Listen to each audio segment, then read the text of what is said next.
sur Europe 1, la revue de presse internationale.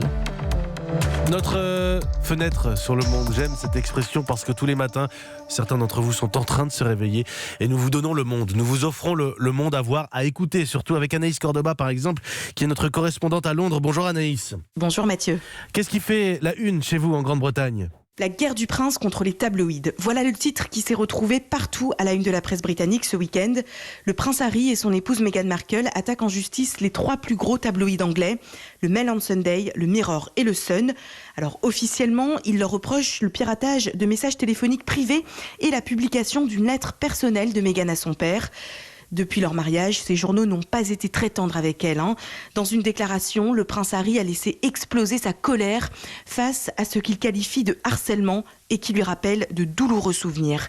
J'ai vu ce qu'il se passe quand quelqu'un que j'aime est traqué par la presse. J'ai perdu ma mère et je vois maintenant ma femme devenir la proie des mêmes forces, écrit-il.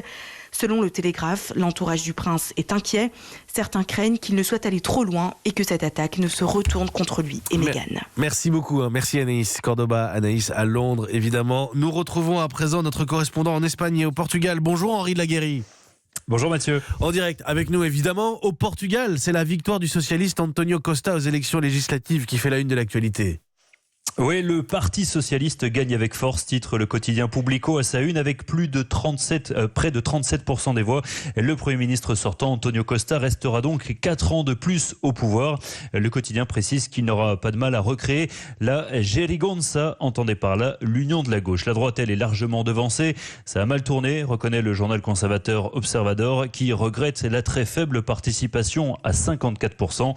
La victoire de Costa, 58 ans, originaire d'une famille de Goa, en Inde, est le fruit d'un bilan assez exceptionnel. Avec lui, le Portugal a vécu un petit miracle économique, une baisse drastique du chômage, une forte croissance dopée par le tourisme et les investissements étrangers et des finances publiques à l'équilibre.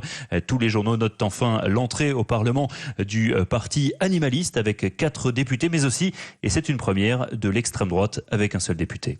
Merci beaucoup Henri de Laguérie, merci en direct ce matin, c'est votre revue de presse internationale, cette fenêtre sur le monde que nous proposons tous les jours à 6h50.